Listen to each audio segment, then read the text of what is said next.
వచ్చేసి 9 నవనారసింహ క్షేత్రం ఉంది. అందులో మనం వెళ్తున్న క్షేత్రం వచ్చేసి జ్వాలా నరసింహస్వామి అని పేరు. ఇది వచ్చేసి ఆల్వార్లు మంగళాశాసనం చేసిన క్షేత్రమే ఈ అహోబిల క్షేత్రం. ఆయన పేరు వచ్చేసి తిరుమంగయ్య ఆల్వార్. ఆయన ఏం చెప్పారంటే దైవమన్నా చెల్లువన్నా సింగవేలు కొంతమంది చెప్తారు. దైవమన్నా నరసింహరే, క్షేత్రమన్నా అహోబిలం. నంబుడే నంబెరుమన్, నమ్ముతే మన దేవుడే. அங்கன்யாலமஞ்ச அங்கோ ஆலவியை அவனன் பொங்காமல் வெள்ளுகிறார் போயிருந்த புனிதனும் செங்கனானை கொம்ப கொண்டு வேங்கனானை கொம்ப கொண்டு பத்திமையாய் அவர் செங்கనాలు రెక్కించం సింగవేలుకుంటాం. క్షేత్రం వచ్చేసి సింగవేలుకుంటాం. ఏంటంటే యాక్చువల్లీ ఈ 9 క్షేత్రాలు వచ్చేసి స్వామే తన భక్తుల కోసం ఉద్భవించే క్షేత్రం నవనారసింహ క్షేత్రాలు అంటారు. ఇది ఏమిటంటే విశేషము, ఈ పర్వతానికి వచ్చేసి బ్రహ్మవనం అని పేరు. ఎందుకంటే హిరణ్యకశిపుడు బ్రహ్మకు తపస్సు చేసిన ప్లేస్, అందుకే బ్రహ్మవనం అని పేరు. ఆయన స్తంభం చూపించారు కదా, ఆ స్తంభం పేరే ఉగ్ర స్తంభం అని పేరు. ఉగ్ర స్తంభం ఎందుకంటే స్వామి ఉగ్ర రూపంలోంచి బయటకు వచ్చారు, అందుకే ఉగ్ర స్తంభం అని పేరు. హిరణ్యకశిపుడు అడుగుతాడు, నీ హరి ఎక్కడ ఉన్నాడు?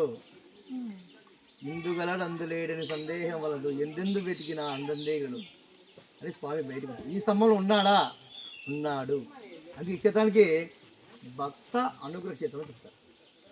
తన భక్తుని కోసం భగవంతుడే బయటకు వచ్చి ప్లేస్, అదే ఉగ్రస్తంభం అంటే. కృత్యోపుల్ల విశాలాక్షం విభక్షయ దీక్షితం వినాదాస్త్ర విస్ఫరణం విష్ణు ఉగ్రం నమామ్యహం అంటే ఉగ్రం నుంచి స్వామి బయటకు వచ్చాడు. ఇష్యాభవత్ భక్త జనార్దందు పితృత్వమన్నేత విచారపూర్ణం స్తంభేవతార స్థవనం లభ్యం లక్ష్మీ ఋషిమం. ఇదంతా వచ్చేసి హిరణ్యకశిపుని యొక్క ప్యాలెస్. యాక్చువల్లీ దశావతారం 2 అవతారాలు ఇక్కడ ఉంటాయి.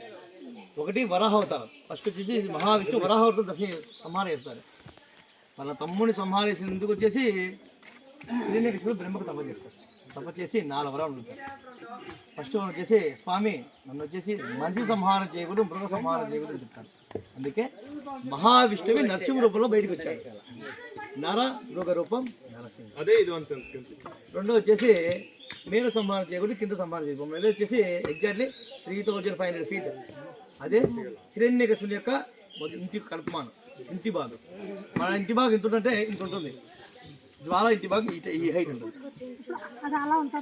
అలా ఉంటుంది. అక్కడికి వెళ్తాను. మూడో వచ్చేసి పగులు సంహారం చేయకూడదు, నైట్ సంహారం చేయకూడదు. స్వామి యొక్క సంహారం ఎగ్జాక్ట్లీ 6:37. ప్రదోషకాల సంహారం చేసిన స్వామి ఎవ్వరు లేదు, ఒక నరసింహస్వామి సంహారం చేశారు. 4 వచ్చేసి వెపన్ యూజ్ చేయకూడదు, దానికోసం వజ్జనకాయ విద్మహే ద్విష్టదంసాయ ధీమహి తన్నో నారసింహ ప్రచోదయ. ఇక్కడ 108 దివ్యక్షేత్రాలు వచ్చేసి శుక్రాచార్య స్థలం ఎవరు